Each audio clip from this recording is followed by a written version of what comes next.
अस्सलामुअलैकुम वरहमतुल्लाहि वबरकातुहू। Dear students, उम्मीद है आप खैरियत से होंगे। अत्तारी इजी लेक्चर सीरीज़ में आपको खुशामदीद कहते हैं। आज का हमारा टॉपिक है डू वाइल लूप। तो आइए लेक्चर शुरू करने से पहले अल्लाह ताला की बारगाह में दुआ करते हैं, अल्लाह ताला हमें इल्म नाफ़े अता फरमाए। बिस्मिल्लाहिर्रहमानिर्रहीम। सलातु वस्सलामु अलैका या रसूल अल्लाह। अल्लाहुम्मा अफ्तह अलैना हिकमतका वंशुर अलैना रहमतका या ज़ल जलाली वल इकराम। सलातु वस्सलामु अलैका या नबी अल्लाह। डियर स्टूडेंट्स, आइए आज का टॉपिक डू वाइल लूप शुरू करते हैं। प्रीवियस वीडियो लेक्चर में हमने वाइल लूप्स के बारे में डिस्कस किया था।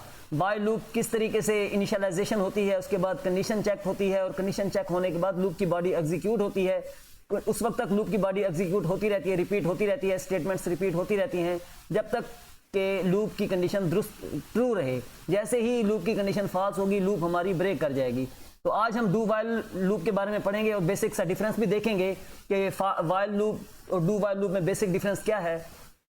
तो ये आपको हमेशा जहन में रखना है कि जब भी हम लूप्स के बारे में बात करते हैं तो 3 बेसिक से स्टेप्स हमें अपने जहन में रखने हैं कि लूप के वेरिएबल की पहले इनिशियलाइजेशन होती है, यानी लूप कहाँ से शुरू होगा। उसके बाद कंडीशन चेक होती है कि किस शर्त की बुनियाद पर लूप बार बार आइट्रेट करता रहेगा। उसके बाद लूप के वेरिएबल में इंक्रीमेंट होगा या डिक्रीमेंट होगा।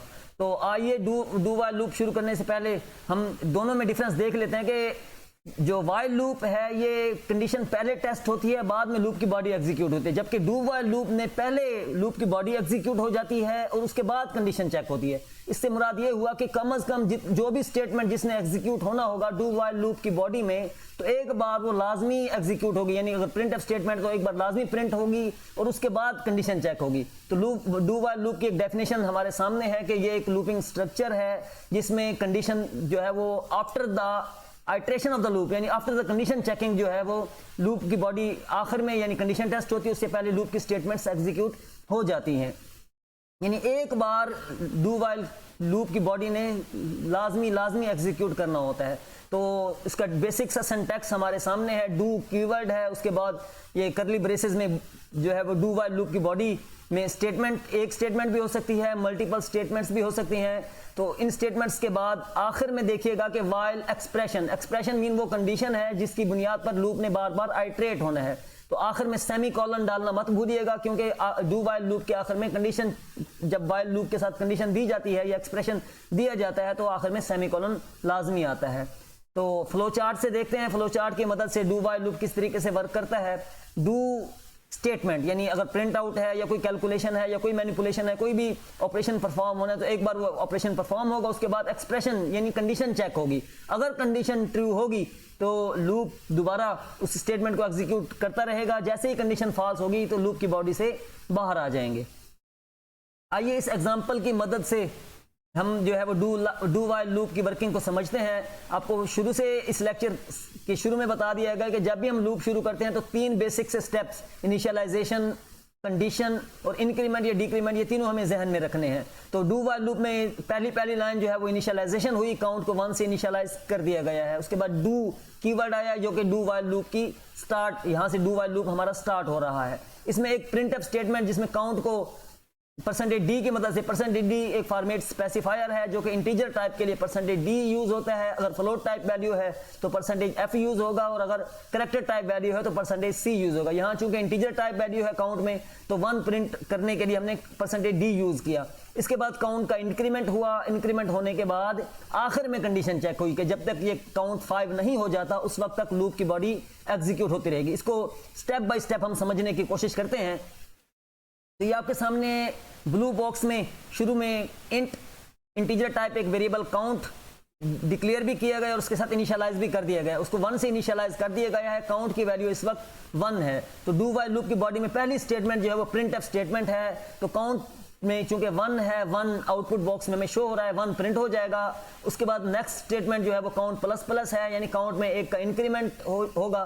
पहले काउंट की वैल्यू 1 थी, अब काउंट में 1 का इंक्रीमेंट होने के बाद काउंट 2 हो चुका। उसके बाद थर्ड स्टेप जो है वो कंडीशन चेक होगी। अब कंडीशन चेक होगी, कंडीशन में क्या है कि count is less than equal to 5। Count में 2 है, 2 लेस देन 5 है, कंडीशन ट्रू है। तो इसके बाद लूप की बॉडी में दोबारा आएगा और यही काउंट की वैल्यू 2 प्रिंट हो जाएगी। इसके बाद इंक्रीमेंट होगा, इंक्रीमेंट होने पर काउंट की वैल्यू पहले 2 थी अब 3 हो चुकी, फिर कंडीशन चेक होगी तो कंडीशन फिर भी ट्रू है, 3 is less then 5, yes condition true है। इसके बाद दोबारा लूप की बॉडी में आएगा और काउंट को प्रिंट करवा देगा, काउंट में 3 प्रिंट हो जाएगा। इसके बाद इंक्रीमेंट होगा, इंक्रीमेंट होने पर काउंट की वैल्यू 4 हो चुकी, 4 होने के बाद फिर कंडीशन चेक होगी, 4 is less then 5, condition true है, तो दोबारा लूप की बॉडी में काउंट जो है वो प्रिंट हो जाएगा। प्रिंट होने के बाद काउंट में 1 का फिर इंक्रीमेंट होगा, काउंट 5 हो चुका, 5 होने के बाद कंडीशन फिर चेक होगी, काउंट इज लेस देन और इक्वल टू 5, यानी 5 से इक्वल है, कंडीशन फिर भी ट्रू है। ट्रू होने के बाद फिर काउंट की ये लूप की बॉडी में आएगा, काउंट को प्रिंट करवाएगा, आउटपुट बॉक्स में 5 हो जाएगा और उसके बाद काउंट में 1 का इंक्रीमेंट होगा। अब यहां गौर कीजिएगा, काउंट की वैल्यू 6 हो चुकी, कंडीशन फिर चेक होगी, 6 इज लेस देन और इक्वल टू 5, ना तो 6 5 से लेस है ना ही इक्वल है, तो लूप की जो है वो कंडीशन फॉल्स होगी। कंडीशन फॉल्स होने के बाद लूप की बॉडी से बाहर आ जाएंगे और हमारा प्रोग्राम जो है हमें इस तरह के आउटपुट डिस्प्ले करवाएगा। 1 2 3 4 5, 1 से स्टार्ट हुआ था, कंडीशन लेस देन 5 यानी लेस देन और इक्वल टू 5, हमने काउंट इज लेस देन और इक्वल टू 5 यानी ये बनाई थी। तो कंडीशन जब तक ट्रू रही हमारी 1 2 3 4 5 ये इटरेशंस करने के बाद जो है हमें 1 2 3 4 5 जो है वो आउटपुट बॉक्स में हमें आउटपुट डिस्प्ले करवा रहा है। ये पूरा प्रोग्राम हम आगे देखते हैं कि पूरी एग्जांपल को लेफ्ट पैन में हमें दिखाई गई है। आपको पता है कि ये आपके जहन में होगा कि सी प्रोग्राम जो है इसके 3 पार्ट्स होते हैं। पहला फर्स्ट पार्ट जो है वो उसका हेडर सेक्शन या लिंक सेक्शन है, जैसे हैश इंक्लूड stdio.h, ये हेडर फाइल इंक्लूड की गई। उसके बाद इंट मेन, ये मेन फंक्शन दूसरा पार्ट होता है। मेन फंक्शन जो है ये हमारा एंट्री पॉइंट भी है, यहाँ से प्रोग्राम की हम एंट्रेंस होती है। और थर्ड पार्ट जो है ये करली ब्रेसेस के अंदर body of the main function है। तो body of the main function में हमारी प्रोग्रामिंग लॉजिक होती है, वही program same as it is यहाँ पर राइट किया गया है कि int count is equal to 1, do while loop में प्रिंट एफ %d के साथ काउंट को प्रिंट करवाया गया, काउंट में इंक्रीमेंट हुआ, कंडीशन चेक हुई और आखिर में जब तक कंडीशन ट्रू रहेगी ये लूप इटरेट करता रहेगा। और लेफ्ट राइट पैन में आप देखेंगे कि 1 2 3 4 5 ये हमें आउटपुट जो है डिस्प्ले हो जाएगी। तो इस प्रोग्राम को इंप्लीमेंट करने की कोशिश करते हैं। आइए हम चलते हैं जो है इसकी कोड ब्लॉक की तरफ और प्रोग्राम को दुरुस्त तरीके से जो है इंप्लीमेंट करने की कोशिश करते हैं। तो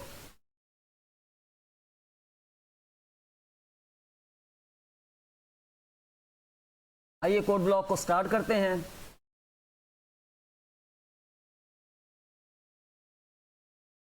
कोड ब्लॉक स्टार्ट हो रहा है, इसके साथ ही इंशाल्लाह हम इसकी इंप्लीमेंटेशन देखेंगे और ये हमारा प्रोग्राम हमें एग्जीक्यूट होता हुआ मल्टीपल कंडीशंस के साथ मुख्तलिफ कंडीशंस हम अप्लाई करते हुए इस प्रोग्राम को जो है ये इसको बनाने की कोशिश करते हैं ताकि हमें सही तरीके से डू वाइल लूप का कंसेप्ट ईजीली जो है वो हमें समझ में आ जाए। तो यहाँ से क्रिएट न्यू प्रोजेक्ट, यहाँ से मैं सेंटर से ही इसको स्टार्ट कर लेता हूँ। कंसोल एप्लीकेशन है, कंसोल एप्लीकेशन के बाद क्लिक करने के बाद मैंने गो पे क्लिक किया, नेक्स्ट पे क्लिक किया। 2 ऑप्शंस हैं, इनमें से मैंने सी प्रोग्राम को सिलेक्ट किया क्योंकि मैं सी प्रोग्राम इस वक्त राइट करने वाला हूँ।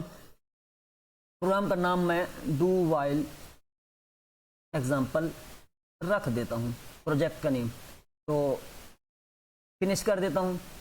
तो लेफ्ट पैन में आपको जो है ये वर्क स्पेस में ये पूरा प्रोजेक्ट नज़र आ रहा होगा। सोर्सेज पे क्लिक करूँगा तो main.c के नाम से ये फाइल मौजूद होगी। ये एक बना बनाया टेम्पलेट हमारे पास अवेलेबल है, तो इसमें हम चेंजिंग करके अपने प्रोग्राम को राइट करने की कोशिश करते हैं। तो इंटीजर टाइप वेरिएबल काउंट भी रख सकते हैं, सी भी रख सकते हैं, आई भी रख सकते हैं, जो भी वेरिएबल आपको लिए फिजिबल हो ये आप रख सकते हैं। तो इसके बाद मैंने जो है ये काउंट को इनिशियलाइज कर देते हैं। Count is equal to 1, count को 1 से इनिशियलाइज किया गया। अब मैं डू वाइल लूप स्टार्ट करने वाला हूं, तो डू के फौरन बाद भी आप करली ब्रेस दे सकते हैं, तो नीचे भी राइट कर सकते हैं। नीचे मैंने राइट की है, तो मैंने पहली स्टेटमेंट किया है कि पहले स्टेटमेंट एग्जीक्यूट कर ले, तो मैं प्रिंट एफ स्टेटमेंट में प्रिंट करना चाहता हूं काउंट को। क्योंकि काउंट इंटीजर टाइप वेरिएबल है इस वजह से %d यूज किया, तो यहां पर मैंने काउंट को प्रिंट कर लिया। End of the statement semicolon use होगी। चलिए, ये काउंट प्रिंट होने के बाद मैंने काउंट में इंक्रीमेंट करना है कि काउंट की वैल्यू अपडेट होती रहे। तो काउंट प्लस प्लस या count is equal to count plus 1 ये भी यूज़ कर सकते हैं। तो उसके बाद हमारी जो है ये लूप की बॉडी जो है ये क्लोज हो जाएगी। लूप की बॉडी के बाहर जाकर हम आखिर में जो है हम वाइल कंडीशन यूज़ करें। कंडीशन क्या थी? काउंट इज लेस देन और इक्वल टू 5। तो एंड पे सेमी कॉलन लाजमी डालिएगा, वरना जो है ये एरर जनरेट होगी। तो इस तरीके से जो है ये हमारा एक प्रोग्राम जो हमने अभी एग्जांपल देखी है उसको मैंने राइट अप किया है। राइट करने के बाद मैं इसको कंपाइल करता हूँ जी। कंपाइल करने के बाद इसको रन करता हूँ तो 1 2 3 4 5 इकट्ठा डिस्प्ले हो रहा है। मैं इसको एस्केप सीक्वेंस /n यूज़ कर लेता हूँ। तो %d से पहले \n यूज़ करने से क्या होगा कि हर मरतबा आउटपुट हमारी नई लाइन पर डिस्प्ले होगी। तो ये दोबारा कंपाइल किया मैंने। कंपाइल करने के बाद इसको रन किया तो 1 2 3 4 5 ये मेरी आउटपुट जो है डिस्प्ले हो रही है। अब इस कंडीशन को थोड़ा सा चेंज करते हैं। तो कंडीशन जो है हम 50 तक अगर इसको रन करना चाहें तो 50 तक भी हमारा प्रोग्राम जो है सेम एज इट इज़ जो है वो रन करता रहेगा। तो इसको देखते हैं हमें। तो ये देखिएगा कुछ आउटपुट जो है ये ऊपर चली गई है क्योंकि मैंने नंबर ज़्यादा प्रिंट करवा लिया था। मैं थोड़े से कुछ कम कर लेता हूँ, इसमें 20 तक नंबर जो है वो डिस्प्ले करवाता हूँ। 1 से 20 तक नंबर्स जो है ये अभी हम देख लेते हैं कि ये हमें आउटपुट शो होती है। तो ये देखिएगा 1 2 3 4 से लेकर 20 तक। अगर मैं ये तो 1 जो है ना, अगर मैं इवन नंबर्स या ऑड नंबर्स के हिसाब से वो कंडीशन और भी इफ एल्स की यूज़ हो सकती है, लेकिन सिंपली अगर हम दो का इंक्रीमेंट करना चाहें तो count is equal to count plus 2। Count में 1 है, 1 3 5 7 इस तरीके से जो है ये मेरी जो है ये स्टेटमेंट्स जो है ये एग्जीक्यूट होंगी। तो मैंने बिल्ड किया। बिल्ड करने के बाद इसको रन करता हूं तो ये आउटपुट आपको डिस्प्ले हो रही है कंसोल पर 1 3 5 7 9 अप टू 19, यानी 1 से 20 के दरमियान जितने भी 2 के डिफरेंस से जो है वो ऑड नंबर्स हैं ये हमारे पास आउटपुट बॉक्स में या यहाँ जो है कंसोल पर हमें आउटपुट डिस्प्ले हो रही है। ये हमारा था आज का लेक्चर। आज के लेक्चर में हमने डू व्हाइल लूप को जो है मुकम्मल तौर पर अंडरस्टैंड करने की कोशिश की। इसकी प्रैक्टिस कीजिएगा और अगर कोई प्रोग्रामिंग के दौरान आप फील करें कोई प्रॉब्लम आपको फेस करनी होती है या कोई इशू आपको आता है तो आप प्रॉब्लम फेस करते हैं तो उसको कमेंट बॉक्स में लाजमी कमेंट कीजिएगा। इंशाल्लाह आपको एक क्वेश्चन को एंटरटेन करने की आंसर करने की कोशिश की जाएगी। नेक्स्ट इंशाल्लाह लेक्चर में आपके साथ फिर मुलाकात होगी। तब तक के लिए अल्लाह हाफिज़, जज़ाकल्लाहु खैरा। अस्सलामु अलैकुम व रहमतुल्लाहि व बरकातुहू।